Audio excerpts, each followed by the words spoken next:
So hello everyone, welcome to Verma GSG के once again. इस video में हम लोग क्या देखेंगे? इस वीडियो में हम लोग देखेंगे फिजिक्स के क्लास को कंटिन्यू करते हुए chapter SHM simple harmonic motion को करेंगे। ठीक है, छोटा सा चैप्टर है, बहुत ज़्यादा दिमाग नहीं लगाना है इसमें। ठीक है ना, कुछ पॉइंट्स है और उसी से रिलेटेड क्वेश्चंस देखने को मिलता है। हम पीछे का प्रीवियस ईयर का बहुत सारा क्वेश्चंस को देखे हैं तो पता चला कि बस इसी से रिलेटेड कुछ कुछ क्वेश्चंस है, कुछ एप्लीकेशन है, कुछ ये इसका है तो ये इसका प्रोपोर्शनल है, ये इसका प्रोपोर्शनल है, ये बढ़ता है तो ये घटता है, ये घटता है तो ये बढ़ता है। बस यही चीज़ इसमें पूछा गया है।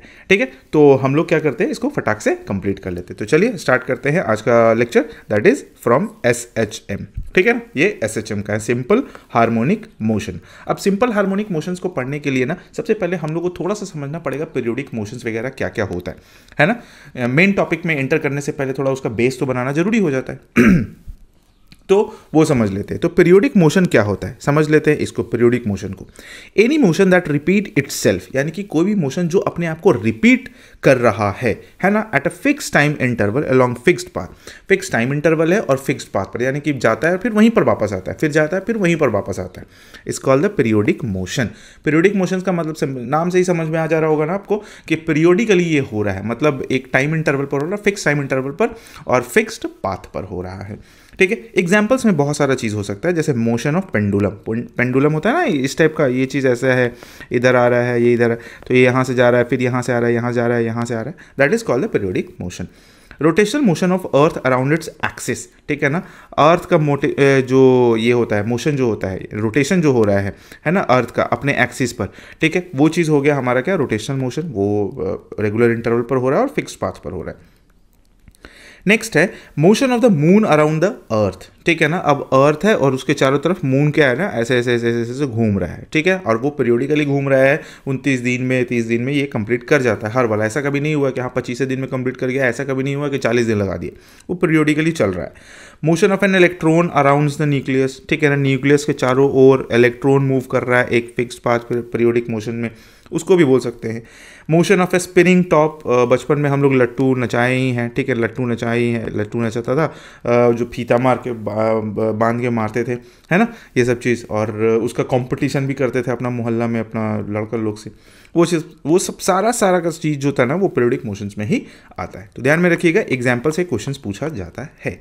ओके, नेक्स्ट में आते हैं ऑसिलेटरी मोशन क्या होता है। पीरियोडिक मोशन देख लिए, अब बात करते हैं थोड़ा सा ऑसिलेटरी मोशन। ऑसिलेटरी मोशन क्या हो गया, if a body moves back and fourth. Back of fourth करने का मतलब आगे पीछे। ये जो पेंडुलम जो है ना, एक्चुअली ये ऑसिलेटरी मोशन की है। ठीक है ना, ये वाला चीज़ बैक एंड फोर्थ मूव कर रहा है। ठीक है, ये चीज़ हो गया। ये इसमें ना वाइब्रेशन ही आ रहा है, वाइब्रेशंस का कुछ अलग कंडीशन है, वो भी हम लोग डिस्कस कर लेंगे, बट अल्टीमेटली देखा जाए तो ये वाइब्रेशन का ही कंडीशन है। ऑसिलेटरी मोशन देख लेते हैं। If a body moves back and fourth repeatedly about a fixed point, it's motion is called the oscillatory motion. इसमें क्या हो रहा है, बैक एंड फोर्थ हो रहा है। बैक एंड फोर्थ है मतलब आगे जा रहा है पीछे आ रहा है, आगे जा रहा है पीछे आ रहा है, आगे जा रहा है पीछे आ रहा है। जैसे मशीन चलता है तो उसमें क्या करता है ना, निडल जो होता है ना ऊपर नीचे ऊपर नीचे ऊपर नीचे ऐसा हो रहा होता है, तो वो क्या हो गया, ऑसिलेटरी मोशन हो गया। वाइब्रेटरी मोशन में ही आ तो वाइब्रेशंस काउंट कर लेते हैं हम लोग उसमें। ठीक है, जैसे मोशन ऑफ पेंडुलम हो गया। मोशन ऑफ सोनोमीटर वायर, जैसे आप सोनोमीटर नहीं समझ पा रहे हो तो आप गिटार समझ लो। गिटार में भी जो वायर जो बजाता है लोग, गिटारिस्ट जो लोग होता है, वो क्या होता है, वो ऑसिलेटरी मोशन होता है ना। वो ऐसा रहता है, वो कभी थोड़ा सा ऊपर जाता है, थोड़ा सा नीचे आता है। नेक्स्ट में है vibration of the piston in an engine. Piston देखे होगे आप, इस टाइप से बना हुआ होता है ना, सिलेंड्रिकल पिस्टन होता है। ये कभी आगे जाता है, ये कभी पीछे आता है। ये बहुत सारा, जब आप टीवी में एड्स वेड देखते हो ना गाड़ी का कि 4 स्ट्रोक इंजन है, तो उसमें दिखाता हुआ, that is back and forth motion, और उसको बोलते हैं हम लोग ऑसिलेटरी मोशन। ठीक है, एक इंपॉर्टेंट चीज़ यहाँ पर ये है कि all oscillatory motions are periodic. जितना भी ऑसिलेटरी मोशंस होता है वो पीरियोडिक होता है, बट सारा पीरियोडिक मोशन ऑसिलेटरी मोशन नहीं हो सकता है। ये ध्यान में रखिएगा, ये बहुत ही इंपॉर्टेंट हो जाता है। सारा ऑसिलेटरी मोशन क्या होगा, पीरियोडिक होगा, यानी कि जितना भी ऑसिलेशन हो रहा है वो पीरियोडिक तो हो रहा है क्योंकि एक फिक्स इंटरवल ऑफ टाइम पर चल रहा है, बट सारा पीरियोडिक मोशन ऑसिलेटरी मोशन नहीं हो सकता है। ठीक है ना, पीरियोडिक मोशन ऑसिलेटरी मोशन नहीं हो सकता। जैसे एग्जांपल में ही देख लेते हैं ना, जैसे हम लोग बात कर लेते हैं मून अराउंड द अर्थ का। ये पीरियोडिकली हो रहा है बट ऑसिलेटरी नहीं हो रहा है, अपने अपने जगह पर वाइब्रेट नहीं कर रहा है वो। ठीक है ना, ऐसे ऐसे डोल नहीं रहा है। ठीक है, तो वो चीज़ हम लोग यहाँ पर कंसिडर करके रखेंगे और इंपॉर्टेंट है, ध्यान में रखिएगा। Oscillation, that is vibration, involved repeated back and forth motion of a body or a part of a body about a fixed point. Oscillations क्या होता है, वही हो गया, vibrations हो गया एक particular point पर. अब ऐसा भी देखो वो होता क्या है कि अगर vibrations के बारे में देखा जाए तो अगर हम लोग एक कंडीशन लेते हैं, हमारा एक्सिस है और उस पर अर्थ है, तो हो सकता है कि यहाँ पर थोड़ा बहुत वाइब्रेशन हो रहा है, तो वो हम लोग क्या कर रहे हैं ना, वो हम लोग नेग्लेक्ट कर रहे हैं. बट हो सकता है ना वाइब्रेशंस कर रहा है, क्योंकि वाइब्रेशंस एटॉमिक में एटम्स में वाइब्रेशन होता है तो पूरा का पूरा बॉडी भी वाइब्रेशन करता है, बट हम लोग को फील नहीं होता है. Okay, oscillations vibrations involve repeated back and forth motion of a body और a part of a body about a fixed point. For example, the oscillation of the branches of a tree का branches इधर उधर इधर उधर हिल रहा होता है, ठीक है ना, शेकिंग ऑफ ब्रांचेस जिसको बोल सकते हैं हम लोग. और up and down motion of the boat on a water में क्या होता है, बोट होता है, ठीक है, बोट होता है, वो कभी ऊपर जा रहा है कभी नीचे आ रहा है, ऊपर जा रहा है नीचे आ रहा है, ऊपर जा रहा है नीचे आ रहा है. तो ये क्या हो गया, ऑसिलेशन हो गया, बट इसको पीरियोडिक मोशन नहीं बोल सकते, ये ऑसिलेशन मोशन हुआ. ठीक है, तो डिपेंड करता है ना कि वो पानी कितना ज़्यादा कभी ऊपर जा रहा है कभी नीचे आ रहा है, कभी पानी ऊपर बहुत ज़्यादा जा रहा है कभी पानी बहुत ज़्यादा नीचे आ रहा है, तो वो उस पर डिपेंड करता है. तो ध्यान में रखिएगा एग्जाम्पल्स, और क्वेश्चंस बनता कहाँ से है, एग्जाम्पल से. कुछ फॉर्मूला भी है वो भी हम लोग देख लेंगे, बट ना इसका एप्लीकेशंस के बेस पर क्वेश्चंस बहुत सारा रहता है. Application based question, theory based questions को ही बोल सकते हैं. अब बात करते हैं पीरियोडिक टाइम. अब ये इतना बार जो पीरियोडिक टाइम आया है, पीरियोडिक टाइम को भी तो पढ़ लेना होगा ना. पीरियोडिक टाइम क्या होता है, the time taken for an oscillating body to complete one oscillation. एक ऑसिलेशन कंप्लीट करने में किसी भी बॉडी को कितना टाइम लग रहा है, that is called the periodic time और टाइम ऑफ पीरियड और टाइम ऑफ ऑसिलेशन जो भी है. ठीक है, तो ध्यान में रखिएगा एक कंप्लीट ऑसिलेशंस करने के लिए जितना टाइम लगता है that is called the periodic time.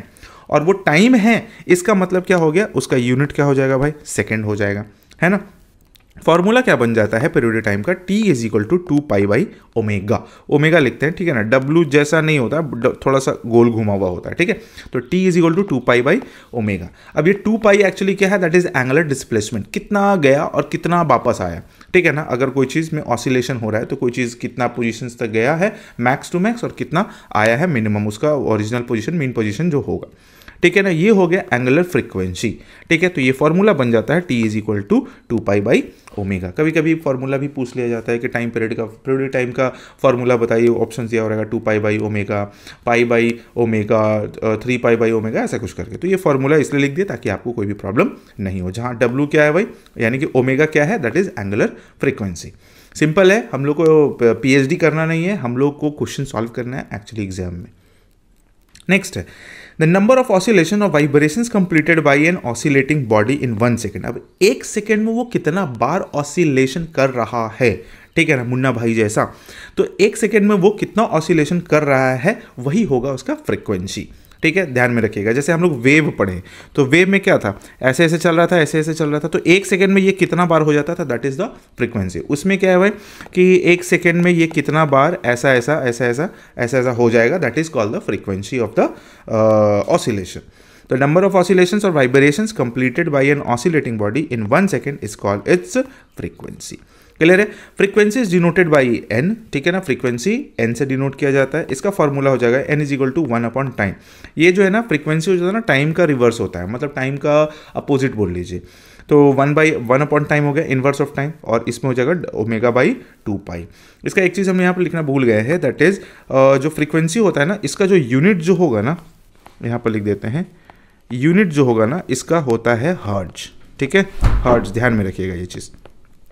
हवा चल रहा है बहुत तेज, दरवाज़ा पटका गया था. हाँ, हवा हर्ट्ज होता है, ठीक है. इसका यूनिट क्या होता है, हर्ट्ज होता है. तो ध्यान में रखिएगा n is equal to 1 upon T भी हो सकता है, और t is equal to 1 upon n भी होगा, यानी कि frequency is equal to 1 upon time period and time period is equal to 1 upon frequency. Next में आते हैं. अब आते हैं मेन टॉपिक हमारा, that is simple harmonic motion SHM. ठीक है, अब इसको क्या बोल सकते हैं, नहीं, ये परफेक्टली बैलेंस डांस है एक तरीके से, यानी कि परफेक्टली बैलेंस तरीके से मोशन ही है. एक सिंपल पीरियोडिक मोशन जो बोलते हैं ना, वो मोशन है बट बहुत ही बैलेंस्ड है, इसलिए हार्मोनिक बोला गया. एकदम पिच परफेक्ट जिसको बोल सकते हैं. ठीक है, A special type of oscillatory motions where the restoring force acting on the body is directly proportional to its displacement. Restoring force यानी कि उस चीज़ को जो मूव करा रहा है, जो ऑसिलेट करा रहा है, डायरेक्टली प्रोपोर्शनल होता है displacement from the mean position and always act towards the mean position. ये हमेशा मीन पोजीशंस के टुवर्ड्स की तरफ यानी कि मीन पोजीशन की तरफ ही लगता है और वहीं से ऑसिलेशन स्टार्ट भी होता है और उसी के मतलब अकॉर्डिंगली वो चलता रहता है। When a body performing SHM is at its extreme position, अगर कोई बॉडी मान लेते हैं SHM पर है, अगर वो एक्सट्रीम पोजीशन पर जाता है, ध्यान में रखिएगा बहुत इंपॉर्टेंट चीज़ है यहाँ पर, इस एक्सट्रीम पोजीशन मान लेते हैं ऐसा कुछ पेंडुलम है, ठीक है, ये चीज़ है। अब मान लीजिए ये पेंडुलम उठ के यहाँ पर आएगा, तो यहाँ पर क्या क्या कंडीशंस होता है, इस जगह पर क्या क्या कंडीशन है, दैट इज हेयर, ये वाला चीज़ हम बता रहे हैं, ठीक है। तो एक्सट्रीम पोजीशंस पर क्या होगा, इट्स डिस्प्लेसमेंट इज मैक्सिमम, इसका डिस्प्लेसमेंट क्या हो जाएगा, मैक्सिमम है, यानी कि एकदम ज़्यादा से ज़्यादा दूर तक गया है। इट्स वेलोसिटी इज जीरो, क्योंकि एक्सट्रीम पोजीशन पर बॉडी जाकर रुक जाता है, तो वेलोसिटी क्या हो गया, जीरो, अब वहाँ से वापस आएगा। Okay, it's kinetic energy is zero, जब वेलोसिटी जीरो तो काइनेटिक एनर्जी तो जीरो है, इसको तो बताने का जरूरत ही नहीं है, क्योंकि भाई काइनेटिक एनर्जी जहाँ होगा वहाँ वेलोसिटी होना जरूरी है। Okay, it's potential energy is maximum, तो जहाँ पोटेंशियल काइनेटिक एनर्जी जीरो हो गया तो पोटेंशियल एनर्जी तो हाइट पर है, तो एक हाइट मेंटेन किया है, ऐसा चल के ऐसा आया है, ऐसा चल के यहाँ पर आ गया है, ठीक है, तो ये कुछ हाइट मेंटेन किया होगा, दैट इज, तो हाइट पर क्या कौन सा एनर्जी चलता है भाई, तो potential energy. The force acting on the body is maximum, body को अगर मैक्सिमम डिस्प्लेसमेंट तक लेके गया है, इसका मतलब उस पर ज़्यादा से ज़्यादा काम हुआ होगा, तो ज़्यादा से ज़्यादा काम हुआ दैट मीन्स कि ज़्यादा से ज़्यादा फोर्स लगा, W=F.S है, सिंपल है, work done is directly proportional force भी होता है और work done is directly proportional to displacement भी होता है, तो ज़्यादा काम लगेगा तो ज़्यादा फोर्स अप्लाई होगा, ज़्यादा फोर्स अप्लाई होगा तो ज़्यादा डिस्प्लेसमेंट हो जाएगा, दैट्स इट, कितना आसान था, है ना। तो ये ध्यान में रखिएगा, बहुत ही इंपॉर्टेंट हो जाता है ये। Okay, when a body performing SHM in its mean position, जब मीन पोजीशन पर आता है तब क्या होता है, इट्स डिस्प्लेसमेंट इज जीरो, इसका डिस्प्लेसमेंट क्या हो गया भाई, जीरो हो गया मीन पोजीशन पर। इट्स वेलोसिटी इज मैक्सिमम, क्योंकि वहां से वो भागना है, उसको मैक्सिमम डिस्प्लेसमेंट तक जाना है, ठीक है ना, मीन पोजीशन पर, तो यहाँ से यहाँ जब भागना है तो इस पे वेलोसिटी तो होगा, ताकत तो लगेगा। The force acting on the body is zero, उस जगह पर कोई फोर्स अप्लाई नहीं हो रहा होगा। The work done by the force is zero, अब जब फोर्स ही अप्लाई नहीं हुआ तो वर्क डन कहाँ से होगा भाई, फोर्स जीरो हो गया तो वर्क डन भी जीरो हो गया। It's kinetic energy is maximum, उसका काइनेटिक एनर्जी क्या हो जाएगा वहाँ पर, मैक्सिमम, क्योंकि वहाँ से मोमेंटम लेना स्टार्ट करेगा और वो मैक्सिमम डिस्प्लेसमेंट तक जाएगा।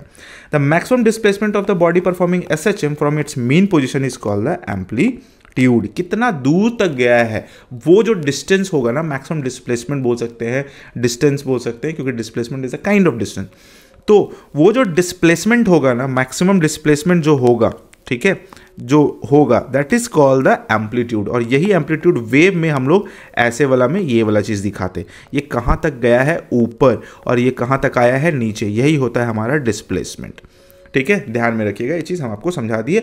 अगर आप वेव मोशन वाला चैप्टर नहीं देखे तो आप जाकर देख लीजिएगा, आप उसको, आपको उसमें पूरा का पूरा क्लियर पता चल जाएगा कि हम क्या बताना चाह रहे हैं, ठीक है।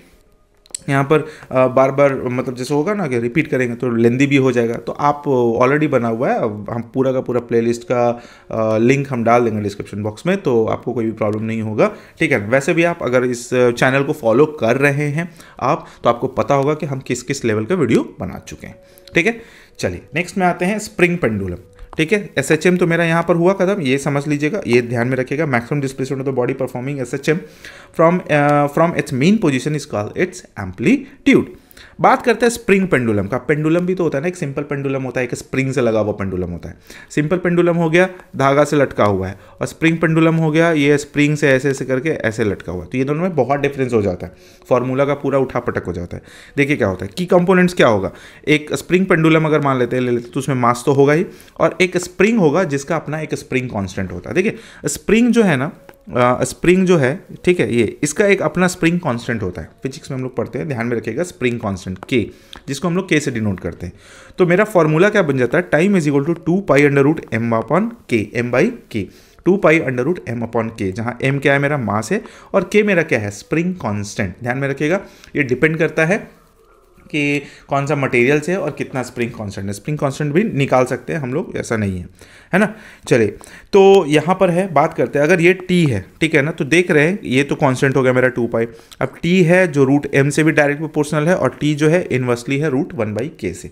तो ऐसा बोल सकते हैं कि t जो होगा ना वो डायरेक्टली प्रोपोर्शनल होगा m का, यानी कि अगर m बढ़ जाएगा, यानी कि अगर मास बढ़ा देंगे हम, तो क्या हो जाएगा, उसका लेंथ बढ़ जाएगा। अगर मान लीजिए ऐसा है ठीक है ना, और यहाँ पर हम मास 50 kg दे देंगे, ठीक है, और पहले 10 kg था, तो ये वाला स्ट्रेच होके अब कैसा हो जाएगा, ये वाला स्ट्रेच होके ऐसा हो जाएगा, तो यहाँ पर आएगा 50 kg, तो ये वाला लेंथ बढ़ गया। जैसे ही लेंथ बढ़ गया ना, तो मेरा क्या हो जाएगा, मास बढ़ा तो लेंथ बढ़ गया, और जैसे ही बढ़ा वो मेरा टाइम पीरियड को बढ़ा देगा। ठीक है, टाइम पीरियड को बढ़ा तो क्योंकि वो स्लो हो जाएगा, लेंथ बढ़ गया तो स्लो हो जाता है ना, टाइम स्लो हो जाता है वहाँ पर। तो ध्यान में रखिएगा, T is directly proportional to M, यानी कि time period is directly proportional करेगा किसका, मास का। मास बढ़ेगा, टाइम पीरियड भी बढ़ जाएगा। टाइम पीरियड बढ़ने का मतलब ये हो जाता है कि समय कम हो गया, स्लो हो गया। अब इसमें कंफ्यूज मत कीजिएगा, है ना। यहाँ पर आते हैं, टाइम जो होगा ना वो मेरा इन्वर्सली प्रोपोर्शनल होगा स्प्रिंग कांस्टेंट का, स्प्रिंग कांस्टेंट का। अब देखिए, अगर स्प्रिंग कांस्टेंट ज़्यादा है, यहाँ पर लिखा हुआ देखिए, स्प्रिंग कांस्टेंट हमको क्या बताता है, how bouncy the spring is, spring कितना बाउंसी है, ठीक है ना। जैसे पेन में जो स्प्रिंग होता है उसका बाउंसी जो है ना, बाउंसीपन जो है ना वो थोड़ा सा कम होता है। लेकिन अगर यही देख लीजिए आप, जो मोटरसाइकिल में जो स्प्रिंग जो लगा होता है स्टैंड वगैरह में, ठीक है ना, उसका बाउंसीपन थोड़ा ज़्यादा होगा, तो क्या हो गया, उसका स्प्रिंग कांस्टेंट ज़्यादा हो गया, और पेन वाला का स्प्रिंग कांस्टेंट काफ़ी कम हो गया। A higher spring constant means a bouncy spring, ठीक है। जितना ज़्यादा स्प्रिंग कांस्टेंट होगा उतना ही ज़्यादा वो बाउंसी हो जाएगा, ध्यान में रखना है।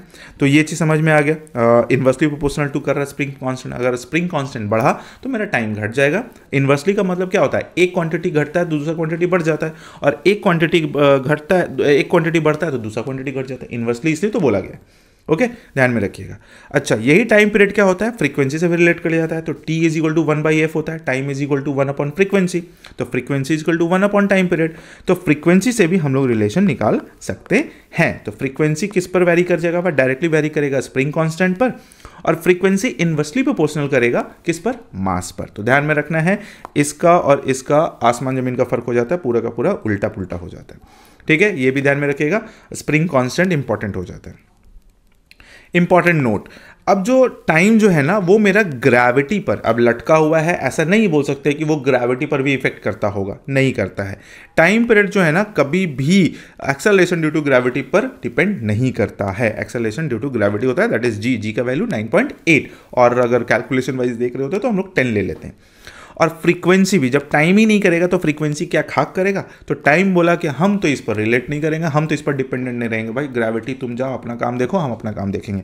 तो फ्रीक्वेंसी बोला भैया हमको काहे छोड़ दोगे, टाइम हम तुम्हारा ही तो दोस्त हैं, तुम्हारा ही तो उल्टा पुल्टा मतलब हैं, हम तुम्हारा ही तो प्रोडक्ट हैं, तो ऐसा करो हमको भी साथ में लेके चलो, हमको भी नहीं रहना है ग्रेविटी के साथ। तो बोला चलो भैया, तो टाइम और फ्रीक्वेंसी दोनों जो है ना वो ग्रेविटी पर डिपेंड नहीं करता है, ध्यान में रखिएगा, ठीक है। अब इसका एग्जांपल कैसे समझ सकते हैं, चाहे आप अर्थ पर हो, ठीक है ना, आप चल जाइए अपना राजदूत उठाइए मून पर चले जाइए, है ना, आप अपना साइकिल उठाइए पूरा यूनिवर्स घूम लीजिए, अगर ये सब चीज़ कहीं पर भी चल जाते हैं आपका टाइम पीरियड क्या हो जाएगा, वो सेम ही रहेगा, वो चेंज नहीं होगा।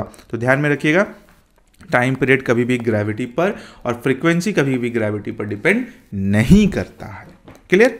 चलिए आते हैं सिंपल पेंडुलम है, स्प्रिंग पेंडुलम पढ़ लिया। अब सिंपल पेंडुलम जो हम नॉर्मली बचपन में मेला वेला में जाते थे तो खरीदते थे ना, एक ठो धागा दे देता था रबड़ का, और उसमें एक ठो ऐसे गोल जैसा लगा रहता था, उंगली में बांध देते थे ये, और बस खेलते रहते थे। ये किसके जैसा बोलते हैं उसको, योयो टाइप का, योयो टाइप का, है ना, योयो हनी सिंह नहीं बोल रहे हैं, योयो, ठीक है।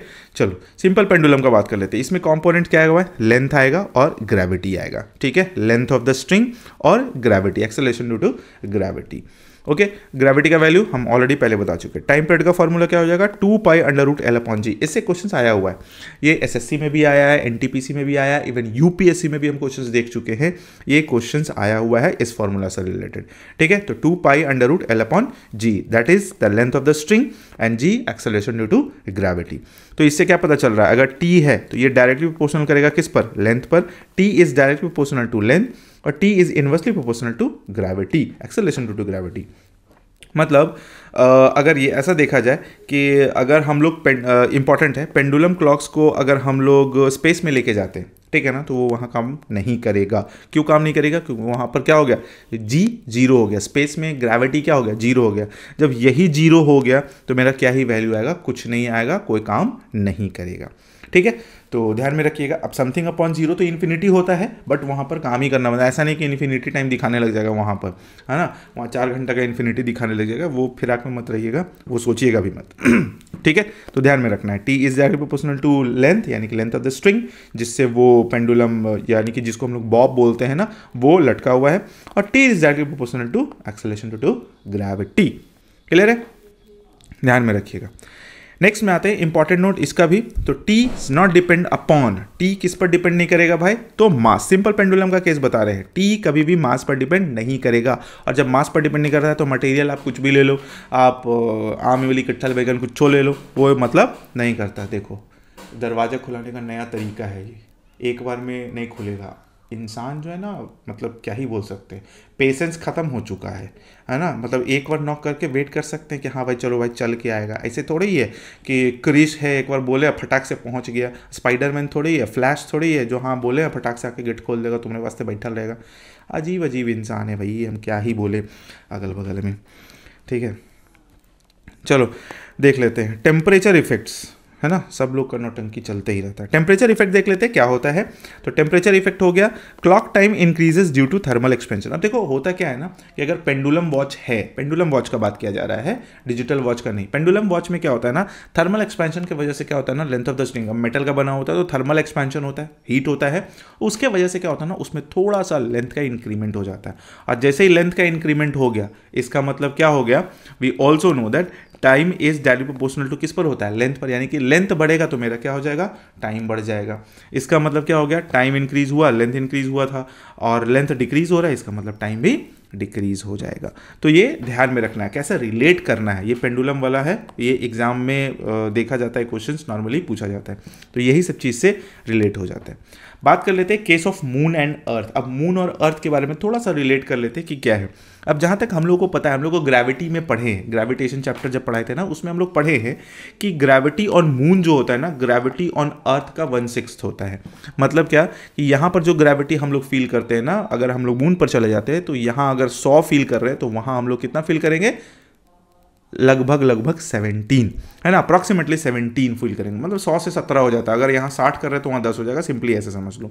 हो गया, तो होगा क्या भाई, अगर हम लोग मून पर चले जाते हैं, ठीक है, अगर हम लोग कहाँ पर चले जाते हैं, मून पर चले जाते हैं, तो वहाँ पर पेंडुलम स्विंग स्लोअर, मतलब धीरे धीरे चलेगा, यानी कि वहाँ पर झूला लगा के झूलेंगे ना तो धीरे धीरे होगा। देखे होगे आप, वहाँ पर जंप करता है तो लोग ज़्यादा देर तक हवा में रहते हैं, because time period will increase, क्योंकि टाइम पीरियड इंक्रीज कर जाता है। टाइम पीरियड इंक्रीज कर गया तो जाहिर सी बात है ना कि हम लोग का टाइम स्लो हो जाएगा। अब टाइम स्लो हो गया, टाइम मतलब जो स्विंग का जो मोशन होगा ना वो स्लो हो जाएगा, एंड देन लूजेस टाइम, और जिसकी वजह से हम लोग टाइम को लूज कर देते हैं। तो GM is equal to 1/6 GE, ये भी ध्यान में रखिएगा। बात करते हैं अर्थ का। तो अगर मान लीजिए हम लोग अर्थ सरफेस पर हैं, अर्थ सरफेस पर से उठ के चले जाते हैं माउंटेन पर, ठीक है, तो माउंटेन पर क्या होगा, जैसे जैसे ऊपर जाते हैं वैसे वैसे हमारा क्या हो जाएगा, एक टाइम तो gravity acceleration due to gravity है ना, तो ग्रेविटी क्या होगा, वो डिक्रीज करेगा। ऊपर जाते हैं तभी तो जीरो हो जाता है ना, ऊपर स्पेस में जाते हैं। तो यहाँ पर हो गया मेरा ग्रेविटी कम, ग्रेविटी कम हो जाएगा तो क्या हो जाएगा, टाइम ऑटोमेटिकली इंक्रीज कर जाएगा। तो जहाँ हम लोग क्या करेंगे, स्विंग स्लोअर करेंगे, वहाँ भी ऊपर भी। और नीचे में आते हैं तो ग्रेविटी फिर नीचे भी डिक्रीज करता है। हम लोग जैसे जैसे सेंटर ऑफ द अर्थ के नज़दीक पहुँचते हैं वैसे वैसे हमारा ग्रेविटी जीरो हो जाता है, तो वहाँ भी टाइम क्या हो जाएगा, इंक्रीज हो जाएगा, तो वहाँ पर भी हम लोग स्विंग स्लोअर ही करेंगे। यानी कि हम लोग धरती पर हैं तो नॉर्मल है, अगर धरती से ऊपर भी जाएंगे तो स्लो हो जाएंगे, धरती से नीचे भी जाएंगे तो स्लो हो जाएंगे। इसलिए कहते हैं, इसलिए कहा भी जाता है कि आपको धरती से जुड़ के रहना चाहिए, ताकि आपका जो मोशन है, वो आपका जो चलने का जो मोशन है वो बैलेंस रहेगा। ज़्यादा उड़िएगा तो ऊपर पहुंच जाइएगा और एकदम स्लो हो जाइएगा, और नीचे जाइएगा तो स्लो ऐसे भी हो जाइएगा। ठीक है, तो धरती से जुड़ के रहना पड़ेगा हम लोगों को। ठीक है, ये भी हो गया। बात कर लेते हैं स्प्रिंग पेंडुलम। सिंपल पेंडुलम से थोड़ा सा रिलेटेड है। T depends upon M and K। जैसा कि स्प्रिंग पेंडुलम में हम लोग देखें, देखिए यहाँ पर क्या है फॉर्मूला, है ना, स्प्रिंग पेंडुलम का बात कर लेते हैं, यहाँ पर आ जाते हैं। देखिए 2π√M/K। ठीक है, तो वही चीज़ वहाँ पर हम भी लिख दिए हैं ताकि आपको कोई प्रॉब्लम ना हो।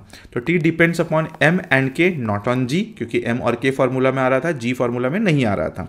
और सिंपल पेंडुलम में T depends upon L and G not M, यहाँ पर मास नहीं आ रहा था या तो मास का मटेरियल नहीं आ रहा था। तो ये दोनों भी ध्यान में रखिएगा। और यही सब चीज़ से बोले ना, एसएचएम से बहुत ज़्यादा क्वेश्चंस पूछा नहीं जाता। आप प्रीवियस ईयर उठा कर देखिएगा ना, आप हमको लगता है अगर 10 साल क्वेश्चन देखिएगा ना, 10 साल में मुश्किल से आपको 7-8 क्वेश्चन देखने को मिलेगा। तो वही सब क्वेश्चन है और वही सब थ्योरी, इसलिए पूरा का पूरा थ्योरी ही आपको हम कंप्लीट करा दिए, इससे बाहर एसएचएम में नहीं आएगा। आप देख लीजिएगा क्वेश्चंस में, ठीक है। तो आई होप कि आपको वीडियो एसएचएम का अच्छा लगा होगा, बताने का तरीका पसंद आया तो वीडियो को लाइक कर दीजिएगा। सब्सक्राइब नहीं किए, नए हैं तो सब्सक्राइब भी कर दीजिएगा, ठीक है। और मिलते हैं फिर नेक्स्ट वीडियो में और कुछ टॉपिक के साथ। अभी और कुछ बचा हुआ होगा तो उसको भी कंप्लीट करेंगे धीरे धीरे। अकेले हैं तो बस धीरे धीरे करते चल रहे है ना, रास्ते में चलते जाना है, मंजिल की तरफ बढ़ते जाना है। आप लोग भी अपने मंजिल की तरफ बढ़िए, हम भी अपनी मंजिल की तरफ बढ़ रहे हैं। बस आपका सपोर्ट चाहिए, हम भी बढ़ेंगे, आप भी बढ़ते रहिएगा। मिलते हैं नेक्स्ट वीडियो में, तब तक के लिए thank you so much, take care, bye bye.